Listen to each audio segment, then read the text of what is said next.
Hello, this is Spartan Commander, and this is the 753rd Rome Total War Brotherhood game that I've put onto YouTube. As you can see, this is a 31k battle fought on a custom map hosted by Brotherhood member Crypto, and what a battle I've got for you today. Okay, our first teammate is Brotherhood member Crypto. Now he's got his standard Greek cities army of 12 Spartans and 8 Cretan archers. Okay, now just to say, those 8 Cretan archers are elite long-range archers there, and he brings a lot of firepower to the battlefield there with those 8 Cretan archers. And those of you that have played RTW will know how powerful those archers are. So, as I say, a lot of firepower there that he's bought, and elite Spartans too. Our next team mate is someone who's called himself Luke Invictus. Okay, now those of you that don't know Latin, Invictus means unconquerable, unbeatable.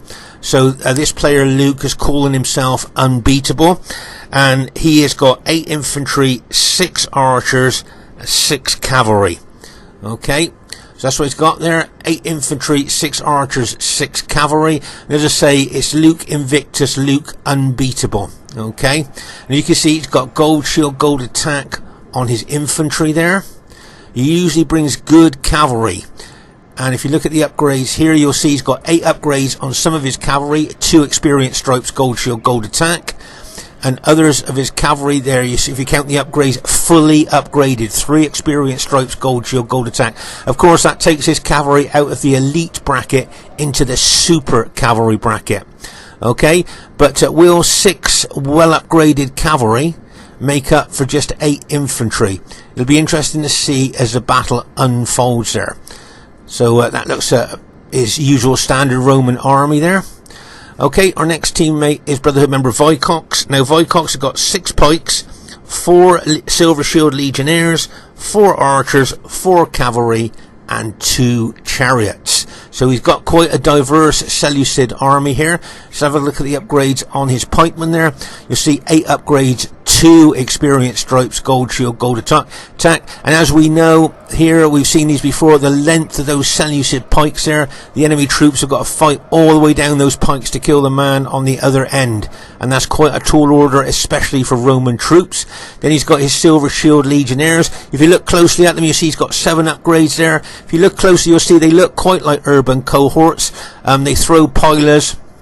And actually, they're pretty good infantry in their own right. They're not as good as urban cohorts, but they are pretty good infantry, as I say, in their own right. And if you look at the upgrades on his Seleucid cataphracts there, you see he's got 7 upgrades, an experience stripe, gold shield, gold attack. As I say, we call these guys the tanks of the ancient world because they're armoured from head to toe. Quick look at his chariots here. Now remember, we've talked about chariots before. Big attacking specifications and massive fear factor, taking morale away from enemy troops, destabilizing them, making them easier to rout. But of course, if they run amok, they kill both friend and foe alike and become a menace to both friend and foe alike. And they really are a double-edged sword. And I think you really have to think before you bring these to the battlefield, because they can be devastating, as I say, to both friend and foe alike. And they seem to be stronger in amok mode, which always seems strange to me. Our last teammate is myself, Spartan Commander. I've got 13 infantry and 6 cavalry. So there's our team. There we've got Greek cities with Crypto. There we've got Rome. There with Luke unbeatable. There, and then we've got Seleucids with Vicox, and myself with Rome. Should be a cracking 31k battle for you to watch. And here is the other team. We have Brotherhood member Uther, who's bought the Macedon faction. He's got 8 pikes, 7 archers, and 6 cavalry. And to my knowledge, to my memory, I think this might be the first time he's ever bought Macedon. So this is going to be all experimental to him. Right, can you see that his Macedonian pikes have got 8 upgrades on, 2 experience stripes, gold shield, gold attack. As we know, the Greek clan on Rome Total War's mission was to be the best clan with the pike and spear factions. And to this end, they used to practice for hours and hours and hours, until I think most people would agree that the Greek clan were the best with the pike and spear factions. And one of the old Greek players told me that they found out that Macedon Royal Pikemen, the optimum upgrades are 8 upgrades, 2 experience stripes, gold shield, gold attack. If you went for the 3rd experience stripe, the money that you pay is not worth for what you get, if you see what I mean. So as you can see there, Uther's got 8 upgrades on, the optimum upgrades for Royal Pikemen there. As I said, the old Greek clansman told me that many years ago, and as I say, who would argue with a Greek clan when it comes to pikes and spear factions there? So as I say, Uther got the optimum upgrades there on his pikes, and just look at the length of those pikes there as well. So 8 upgrades, 2 experience stripes, gold shield, gold attack, and just look at the firepower of his 6 long-range elite Cretan archers. There he's got his 5 cavalry, companion cavalry there, an experience stripe, gold shield, gold attack. Remember, these companion cavalry got a massive 9 charge bonus. Remember, the charge bonus is the impact and penetration that a unit can do. Most cavalry units, I believe, have got 7 charge bonus. As I say, these guys have got a 9 charge bonus there. So as I say, that is, to my knowledge, that's the first time I've seen Uther bring Macedon, so this will be a very experimental army. Tactics and strategy will be all experimental. Okay, their next teammate is Brotherhood member Barclayman, who's got his faction of choice, Carthage. He's got 15 Sacred Band Spearmen and 5 light cavalry. If you look at his battle formation here, you might find this interesting. Can you see he just got gold shield, gold attack on the front line of his battle formation? These are the troops going to make first contact with the enemy, take the pilers, take the casualties there. So that's why he's only got gold shield, gold attack on them. Okay, if you move further back into his battle line, his 2nd and 3rd battle line there have got 8 upgrades on, 2 experience stripes, gold shield, gold attack there. So those 2 lines are really well upgraded. So these gold shield, gold attack troops, as I say, will make first contact with the enemy. From his point of view, he'd like those units there to weaken the enemy troops, and then he would bring his more elite upgraded troops in to finish them off. I think that's the thinking behind that battle formation. If we have a look at his cavalry here, you'll see that he's got the long shield light cavalry. He's got 7 upgrades on, an experience stripe, gold shield, gold attack. Remember, this cavalry is very useful. You'd be quite surprised on how powerful this cavalry can be for light cavalry, and of course he can move them around the battlefield very fast, hit archer units, get in behind the rear of tired enemy troops there. So as I say, that's Barclayman's faction of choice at Carthage. Now the next teammate is Brotherhood member TR, who has bought a very diverse Britannia army. He's got 2 slingers, 6 head hurlers, 5 chosen swordsmen, 5 heavy chariots, and 1 chariot archer. I notice that TR, whatever faction he brings, is always a very diverse faction, bringing loads of different units. So there's the chosen swordsman there. Count the upgrades there, fully upgraded. 3 experience stripes, gold shield, gold attack. Remember, these guys got the same morale as urban cohorts. Excellent morale. So that just goes to show how tough they are, and fully upgraded, you know, that really does make a difference. Then you got the infamous head hurlers. If you count the upgrades onto fully upgraded head hurlers as well there. Now remember, those heads are absolutely devastating, effective against armor, cause massive quick casualties to enemy units, making them more susceptible to routing. Notice they carry their heads on their belts there.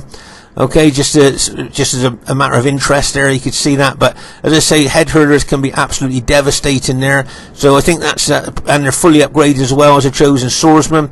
Then of course you've got his there's his general there in the barbarian warlord chariots. Remember, you've got 2 chariots on Britannia. You've got the ordinary heavy chariots with 3 hit points, or these barbarian warlord chariots where you've got 5 hit points. And over the years I've tried both types of chariots, and I would say that these barbarian warlord chariots really are the ones to get with the 5 hit points. It really does make a difference there. Okay, and then he's got his light cavalry there, light chariot there, which is a chariot archer. They're fast moving, and of course they can do a lot of damage. I think they can form a Cantabrian circle as well, so they're pretty good. And then, here's I say, very diverse Britannia army. Here you've got the war band, 121 man unit there. Okay, if you notice, they're carrying spears. So remember, in this game, anything with pike or spears is anti-cavalry. Okay, so even though that would be a very cheap unit, it is anti-cavalry. He's got it in open order as well. Remember, anything in open order is avoids missiles there. Plus, it would stop cavalry attacking his troops head on. And he's got the slingers there with their little pouch there, with their keep their slingshots in. So let's say that anti-cavalry unit at the front of his battle formation there will stop cavalry hitting head on there, because of course they don't want to charge into an anti-cavalry unit. Okay, their last teammate is Brotherhood member Demon. Now Demon's got 12 infantry, 1 archer, 5 cavalry and 1 fast moving cavalry unit there. Just like to have a look at his pilot shield formation here. Can you see he's got 2 urban cohorts there and a peasant unit in the center. Now remember, these peasants will soak up enemy pilots as good as any other expensive unit as long as it holds its ground there. So it's a very interesting pilot shield unit on the front of his battle formation there. Be interesting to see how well that works.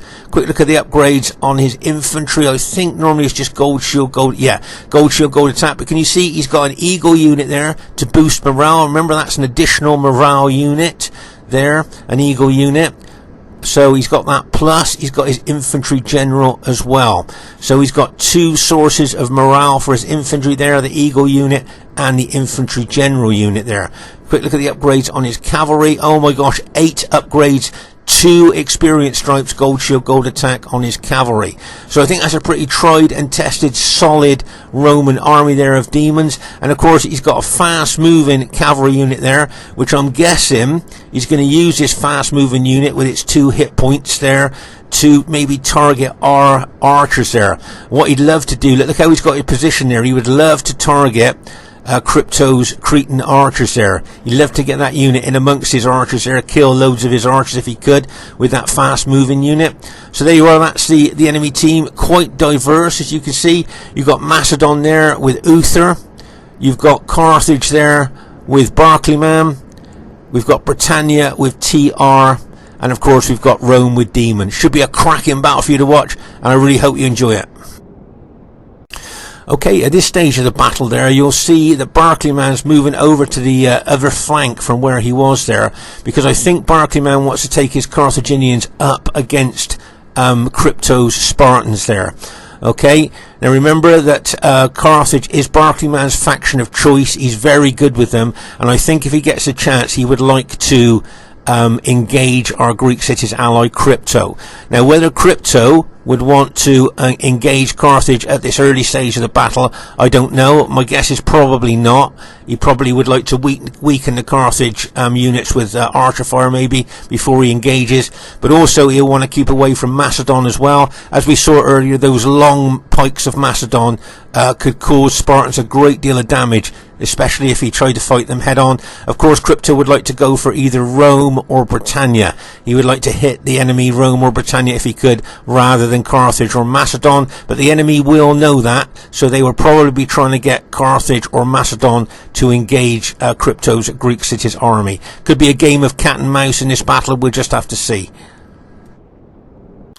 Okay, at this very, very early stage of the battle here, you'll see that Luke has stretched his archers out across the battlefield there. Remember, stretching your archers out like that in open order means that they're going to suffer less casualties from enemy missiles. But you can see here that Demon's got that fast-moving armoured cavalry general we looked at earlier there.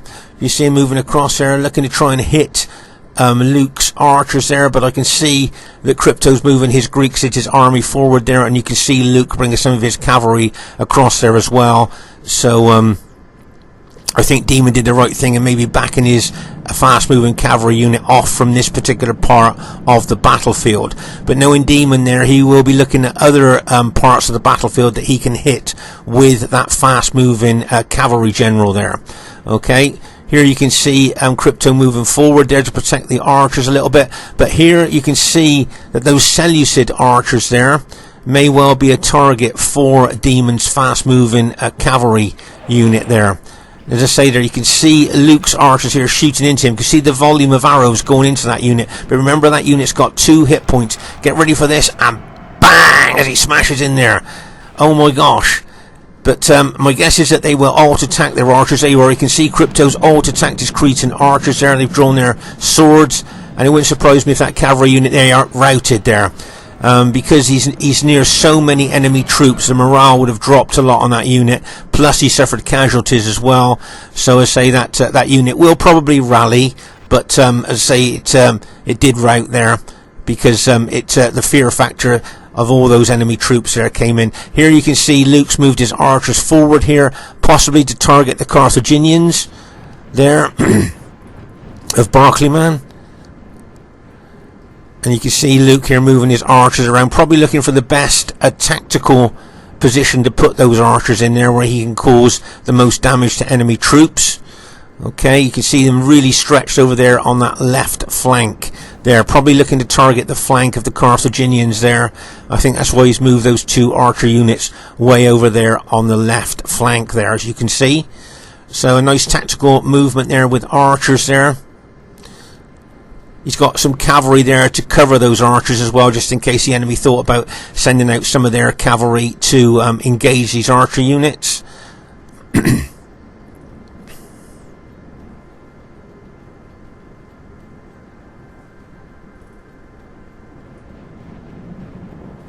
Okay, so here you can see that Luke is taking his infantry further around to the left flank there. It looks like he's thinking of maybe doing a left flanking action there against the enemy.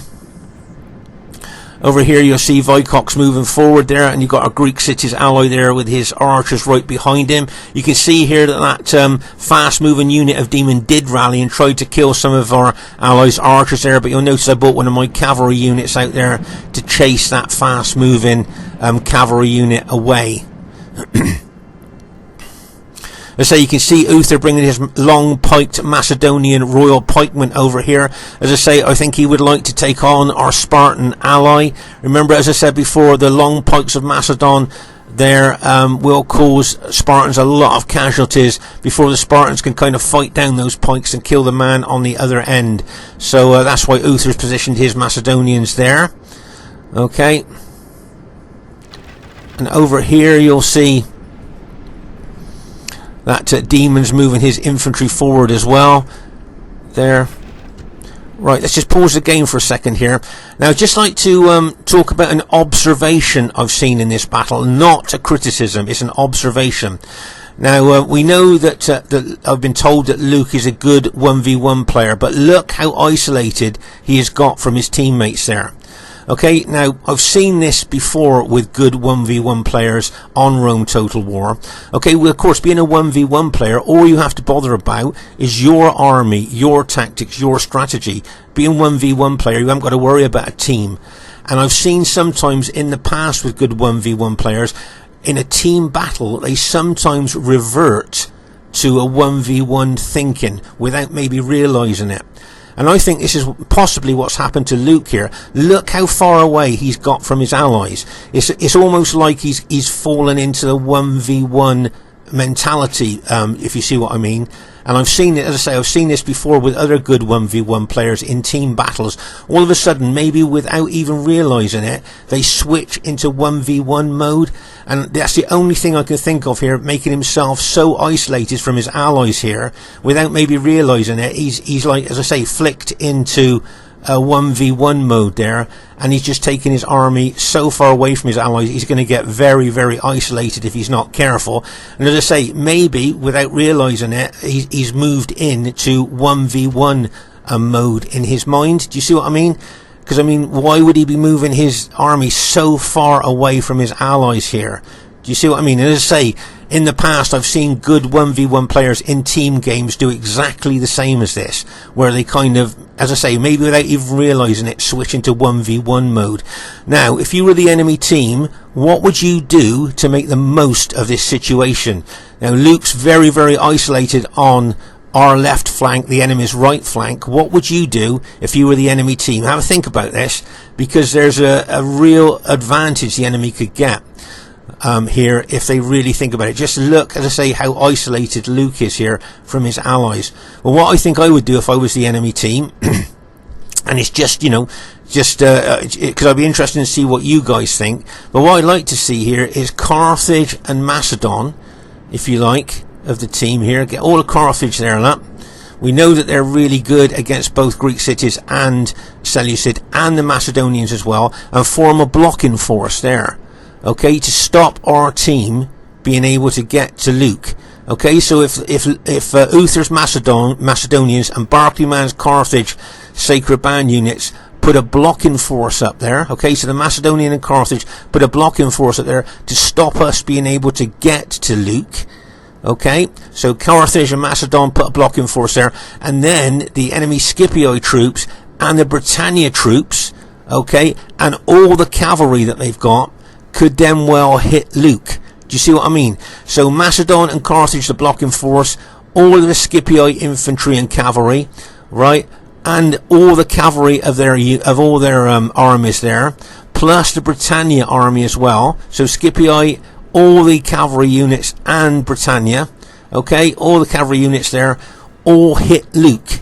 Do you see what I mean there? So they could, as I say, block us from getting to him with Macedon and Carthage, and then use all the other units, right, of the other two armies and the cavalry of Macedon and Carthage, and charge into Luke. Do you see what I mean? How that could be a pretty good team tactic there, if that's what they thought about doing. Okay, so it'll be interesting to see how the team reacts to Luke being so isolated there on their right flank and on our left flank there. Okay, you can see Vicox moving a little bit more towards Luke. Now here you can see Luke starting to move in towards the flank of the Carthaginians there. Can you see that? You're starting to move in towards the flank there. Now, is he going to go right to his allies at this stage, or is he going to go left away from his allies? Now this will, you know, this tells me that what he's going to do next here with his infantry. Let's say, what do you think he should do? Maybe move right to his allies? But no, let's see, he's moving left away from his allies there, isolating himself even more. And that's why I think to myself that maybe, as I say, he slipped into 1v1 mode here, okay, and just getting further and further away from his allies. And look, as I say, if Carthage brings those Sacred Band units and Macedon brings those units over there, they're just going to block us from getting to Luke, okay, because we're not going to break through Carthage and Macedon quick enough to get to Luke. And then all these enemy troops there could just attack Luke there in one big hit. Do you see what I mean? And as I say, Luke moving away from his allies, even at this stage of the battle, tells me that I think, without realising it, he's kind of moved into 1v1 mode and just concerned about his army and his movements, forgetting the rest of the team, maybe. As I say, I've seen this in the past with good 1v1 players in team games. So, there you are, you can see there. But see what I think the mistake maybe the enemy team are making here is hitting him piecemeal. You see, they've thrown those Scipii cavalry in there, look, without any other support as such, and that Scipii cavalry is probably going to rout. Just pause the game for a second there. Now here you can see Demon moving his Scipii army and some Britannia units here moving over towards Luke's army there. But maybe they should have held that Scipii cavalry back and waited till they got closer so they could support with infantry. Whether the Macedon general is going to bring his cavalry over as well here.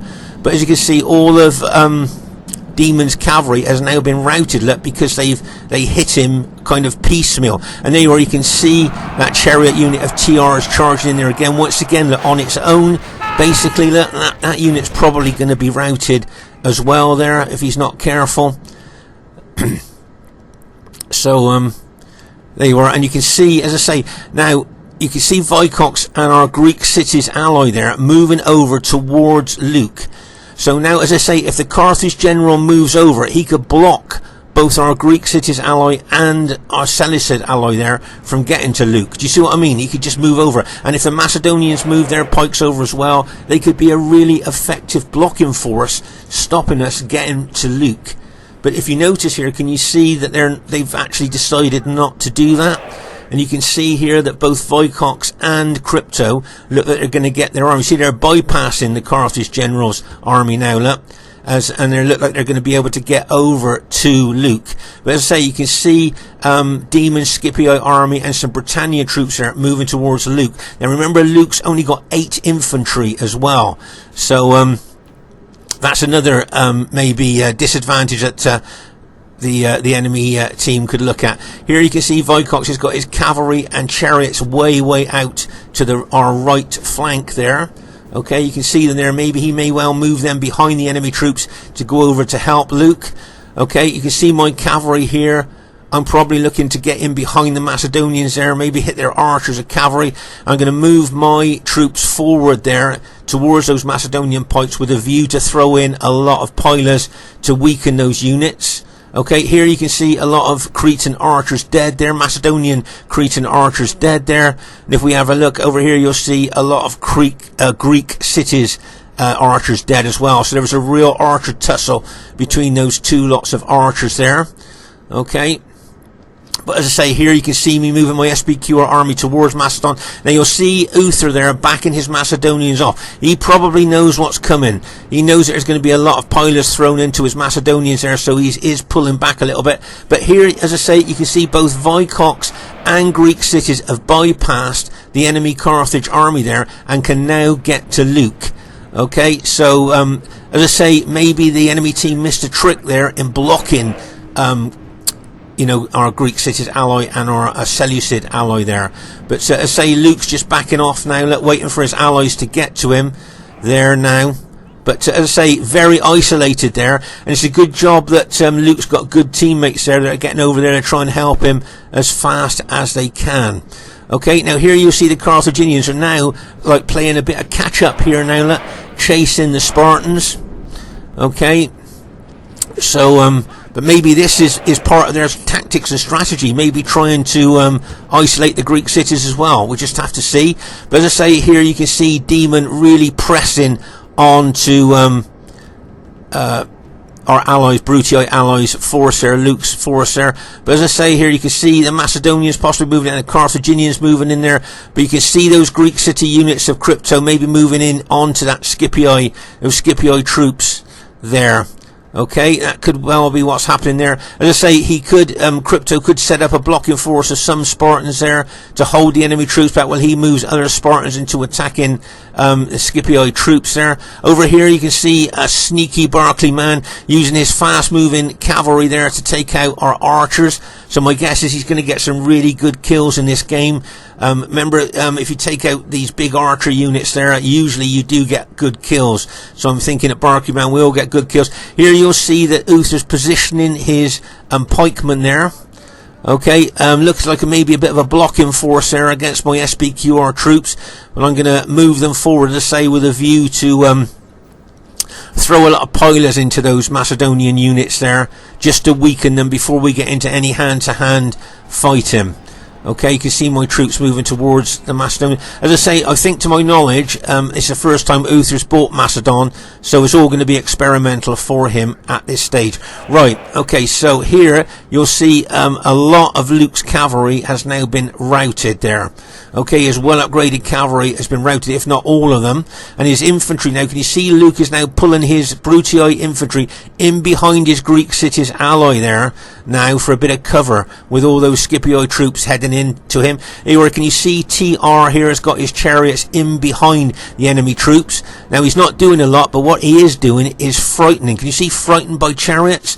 So that chariot unit there is just sapping the morale away from our troops there. See, frightened by chariots, if you read the writing there. And these troops, they're all going to be, there you read the writing once again, frightened by chariots. So that means the morale is being sapped away from our troops there, making them more susceptible to routing, with just the chariots being in the vicinity there. You see what I mean?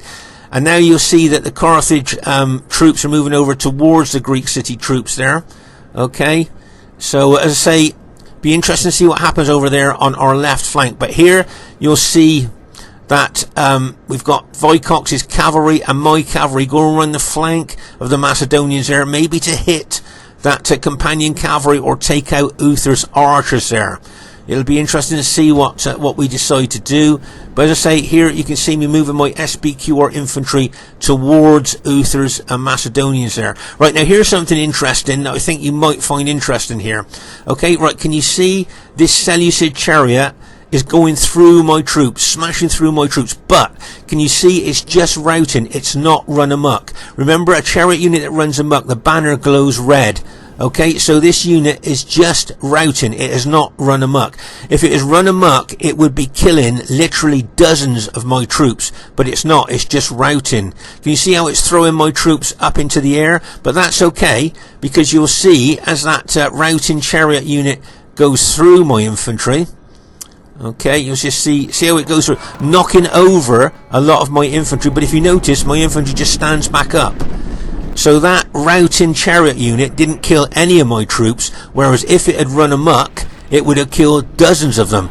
So anyway, you can see all my troops are stood up now, which were knocked down by that routing chariot. I just thought you might find that interesting.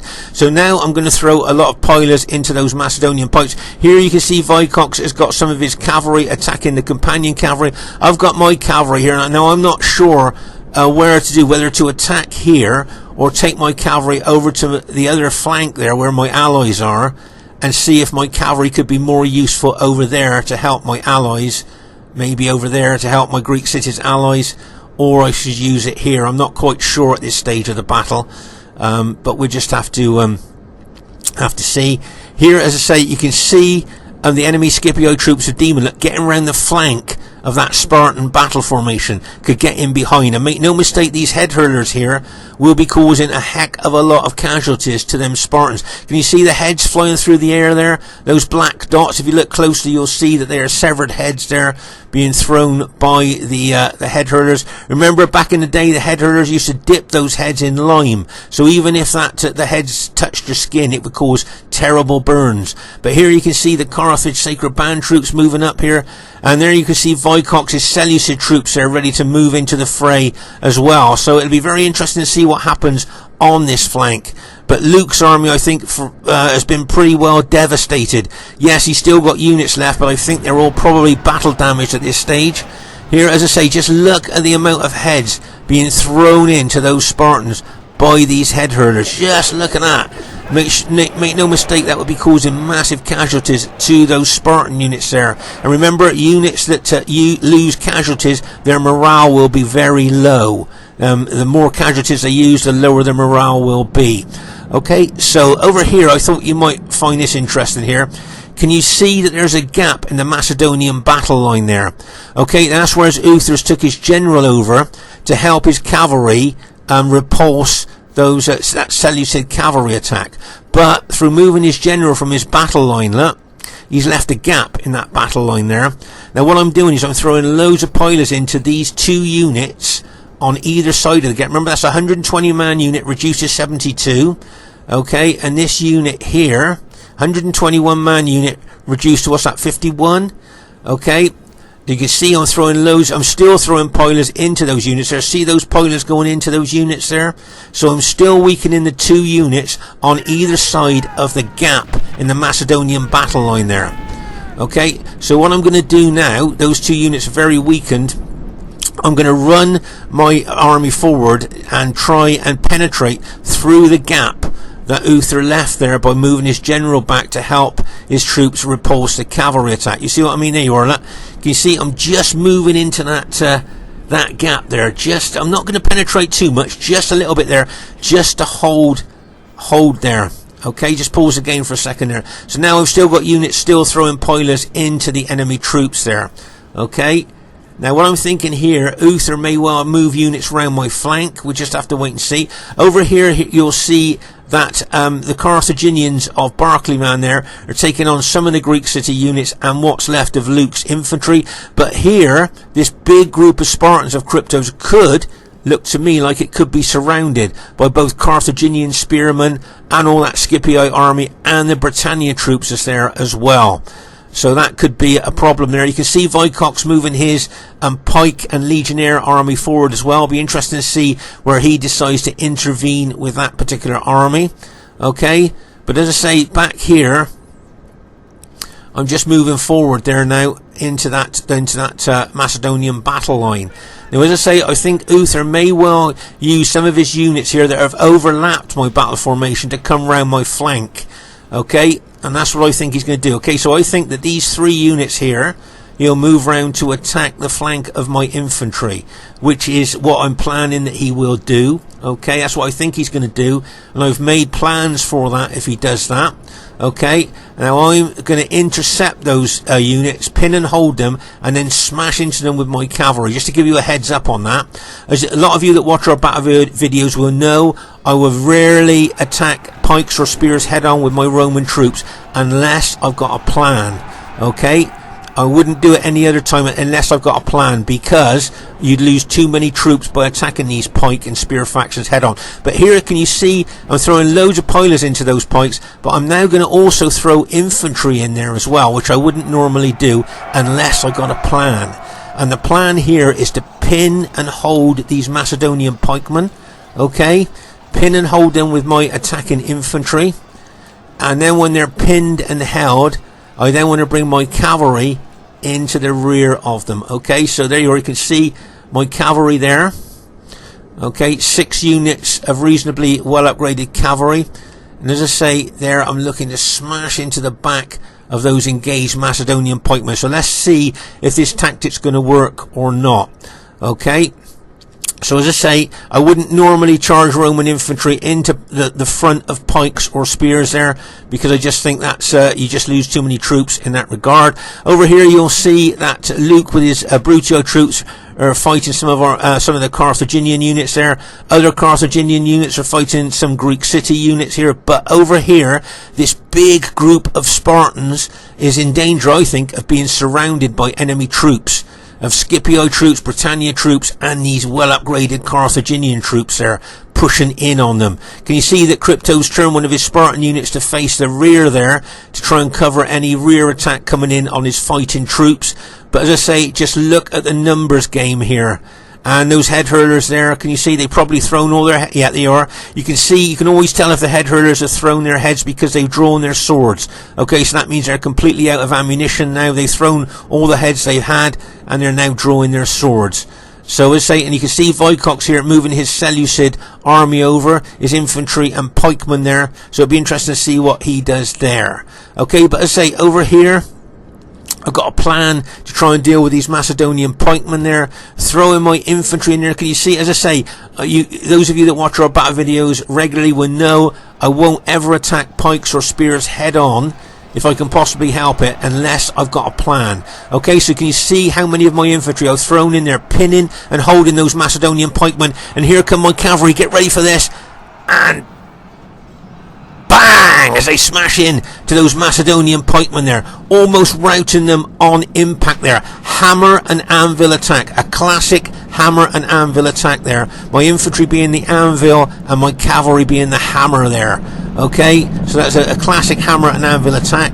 Over on this other flank here, you'll see that I'm engaging the Macedonian pikemen there as well. Can you see I've turned units to receive their attack, come around on that flank. So I need to take those Macedonian pikes out as well if I can, and then I need to get over to my allies as fast as I can there, because I think things maybe could be deteriorating a little bit over on our other flank there. Okay, you can see, as I say, Vicox has moved his pikes forward. It wouldn't surprise me. There you are. He's just put his pikes down now just to hold the ground. But remember that Carthage punches above its weight. Oh, that's a Britannia general just been killed there. So that's good news for us. There, let's pause the game for a second there. So, as I say, you can see here that the enemy troops are gradually completely surrounding those Spartan units of Crypto. You can see some of Crypto's units are already starting to rout there under the pressure of those Scipii infantry and those well upgraded Carthaginians moving in on them there. You can see that here is a chariot unit just been killed there. See the poor horses there, they've been killed as well as that chariot unit goes down there. I think I can see the Britannia. Yeah, there's a Britannia general there. Can you see the Britannia general there? So as I said, we saw him killed earlier there, so he died on the spears of Sparta there. As you can see, all those enemy troops moving in. And as I say, Vicox has got his Seleucid pikemen there and legionnaires there as well, trying to help out our Greek cities ally there. But you can just see the numbers game there of enemy troops closing in on us there. This is a nice move by Uther, got his Macedonian companion cavalry in behind our troops there. So make no mistake, the over in this particular part of the battlefield, I think the enemy's got a cavalry advantage here at this part of the battlefield. You see him charging in to Luke's general there. Can you see that? Trying to take out Luke's general there, taking the morale bonus away from... Oh, and he's done it. There you are. Where the Carthaginians have done it, they've just killed Luke's general. Okay, so we've just lost the morale bonus of that general. And I think, if I'm not mistaken here, I just think Luke might just have 2 units left. He's got 1 cavalry unit left there with 1 man in. Can you see? one man in that unit, and I think he might have 2 more. He's just got 2 more other infantry units there as well. So that's all of Luke's army now. 1 cavalry unit with 1 man in, and 2 infantry units there. But here can you see how our Spartan allies literally being engulfed by enemy troops there pulling in. So as I say, what I need to do now is to get my SBQ army over to my allies as fast as I can. I've managed to take out the Macedonians there, and now I'm just moving my my cavalry and infantry over to my allies as fast as I can there to try and help out. I know they were saying something about they were waiting for me to get over there as fast as I can, so that's exactly what I'm doing now, trying to get over there as quickly as I can. Here you'll see that Vicox there has got his cavalry killing enemy archers. Once again, if you kill enemy archers very often, you get good kills at the end of the game, and I think Vicox here, my guess is, will get some good kills through killing a lot of those archer units there. And also, of course, doing a very crucial job in stopping those archers from shooting into us. Oh my gosh, that's bad news for us. The Greek city's general's just been taken out. And just look at that group of Spartans there, literally engulfed by enemy troops. You can see Vicox bringing his Seleucid pikemen forward there, trying to reach that group of Spartans as much as he can. You can see that Macedonian cavalry charging in behind him there, charging into his general there. But as I say, you can see Vicox really trying to get through to that group of Greek city units over there. And here you can see my SBQ cavalry have arrived, smashed into the back of a couple of engaged Carthage units there, and you can see the rest of my infantry are gradually getting over there as fast as I can to help my allies there. But speed is the essence here, I think.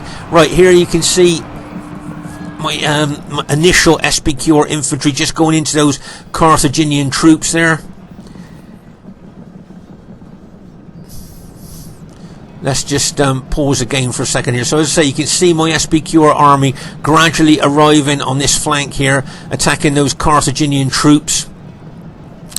Here you'll see the Seleucid cataphracts there fighting a Carthaginian unit and some Britannia units. They already got one of Luke's infantry units in there as well, helping to fight these Carthage and Britannia enemy troops there. As I say, Vicox using his Seleucid cataphracts very effectively there. But oh my gosh, over here you can see more of Crypto's Spartan units starting to rout under the pressure of those well upgraded Carthaginian troops and all those Scipii troops and Britannia troops that are involved there attacking those Spartan units. Oh my gosh, I think Crypto's doing really well in holding as long as he did there against all these troops. He's trying to get reinforcement. As I say, you can see Vicox moving his infantry over, trying to get to him there. As I say, my SBQR troops just arriving on the battlefield, and my infantry. I'm positioning my cavalry round behind the enemy troops there. But as I say, my SBQR infantry routing a lot of those Carthage units on impact here. But here, as I say, there you can see my SBQR troops moving in there.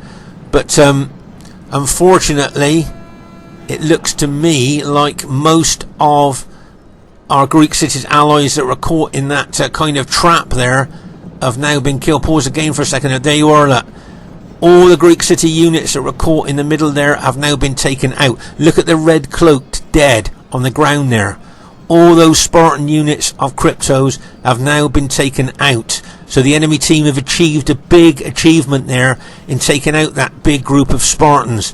But has it left them weakened now for the rest of our troops? I think Crypto's got maybe 1 unit left, maybe 2 units left. That's about all he's got, I think. There. As I say, you can see my SBQ infantry attacking the enemy troops now. There, as I've just arrived, and of course I've got all my cavalry as well to move into the fray there. But as I say, you can see my SBQ infantry pressing in on those Carthaginians and those enemy Scipii troops as well. And Vicox moving his legionnaires around there. You'll see he's moving his Silver Shield legionnaires there and his cavalry as well in behind the enemy troops there. There you are, can you see there's a Silver Shield legionnaires moving in there onto the enemy troops, routing quite a few of them there as he's moving in. That's the Scipii general dead as well. Right, can you see my SBQ cavalry moving in there just to finish off the enemy troops there? and my SPQR infantry is already in there, like a bang as my cavalry smashes in there, and it looks like our team has managed to go on to to win the battle there. So as I say, that was quite a tough battle there, and I think, as I say, Crypto's got a 1, maybe 2 units left there. He got that unit there and that unit there, and I think that's the entirety of his army. Now, for all of his Greek cities army just to have 2 units left, that goes to show how much of a grinding down battle this really was, a real battle of attrition there. And Luke, I think, has got one unit left. I think that's all he's got left now of the entirety of his army, 1 unit. So once again, that shows how much of a battle of attrition this really was there. So wow, that's that just goes to show how bad it really was there on that flank. I think Vicox has still got a lot of his army left there, and my SPQR troops have still got quite a few of them left. But if we move over here, you can see there, you can see a lot of Macedonian dead there. You can see some of my dead SPQR troops there amongst those Macedonians as well. There you are. You can see a lot of my SPQR dead troops there. This is where we were fighting with those Macedonian troops there. Okay, so you can see there suffered quite a few casualties there. That looks like a Seleucid cavalry and Macedonian companion cavalry battle there. Then over here, look, this is where Luke was initially hit when he went kind of a bit isolated on that flank there, our left flank. You can see there a lot of dead Brutii troops and enemy troops there. As we move across here, look, you can see there's like a lot of dead archers there, and you can see some destroyed chariots amongst those archers there. As we move over here, you can see there's still TR still got some Britannia troops left, but it wouldn't surprise me if he admitted defeat there. And as we move across, but as I say, on all our battlefields, the dead red cloaked Spartans really kind of show up, don't they? They really stick out on the ground there when you see the red cloaks of the Spartans there. And of course, that one particular part where they fought down to the last man, where they were surrounded by all those enemy troops there, you can see, as I say, the red cloaks of the dead Spartans there making their last stand as they were surrounded by all those enemy troops. I thought Crypto's army fought well there for a long time there against really superior odds coming in on him. But we know Spartans are tough. There was a Carthage general has just been killed there, and the last of the enemy troops, I think, have now been routed there. So as I say, our team has managed to just go on to win the battle there.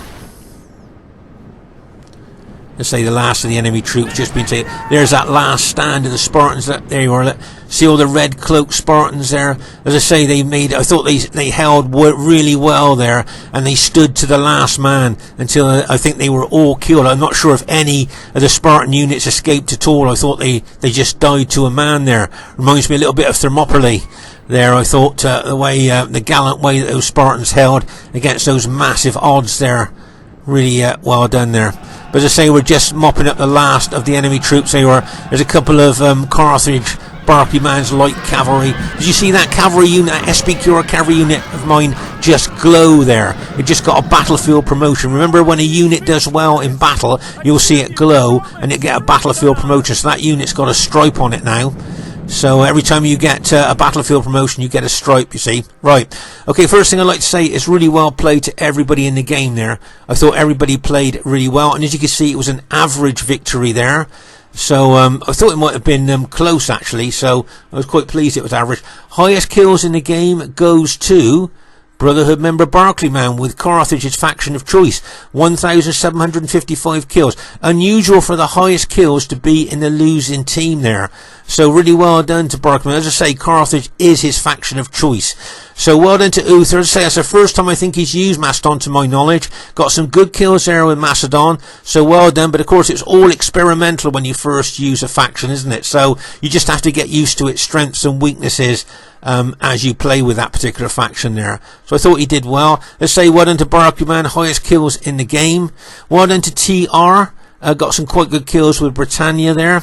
And well done to Demon. Now, I always say if you get less than 1,000 kills in our game, you're always disappointed there. So I'm guessing Demon probably is disappointed with his kills there. But I thought he played well with that Scipionite army there and really helped to take out that big group of Spartans of Crypto. So really well played, guys. My kills, 1,554. Yeah, not too bad. Yeah, quite pleased with those kills. So, yeah. That's not too bad. Well done to Crypto there. Got the second highest kills in the game, bearing in mind that he was kind of engulfed by enemy troops. I thought he got some good kills.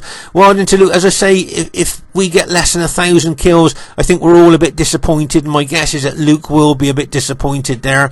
As I say, I think he went into kind of 1v1 mode at one stage of the battle there. I don't know what you guys thought. I just got that impression the way he went off on his own like that. But maybe without realising it. And well done to Vicox, got some good kills with his Seleucid army there. So really well played. I thought this is a really great battle, 31k battle there. I say very diverse, that we had Rome, Greek cities, Rome and Seleucid in our team. And the other team had Macedon, Carthage, Britannia and Rome. Right, looking at those factions there, do you think either team had a faction advantage, or do you think it's pretty even? So I hope you enjoyed this battle. Please leave us a comment or a thumbs up if you did enjoy the battle. Always nice to read what you think about our battles. Okay, bye for now.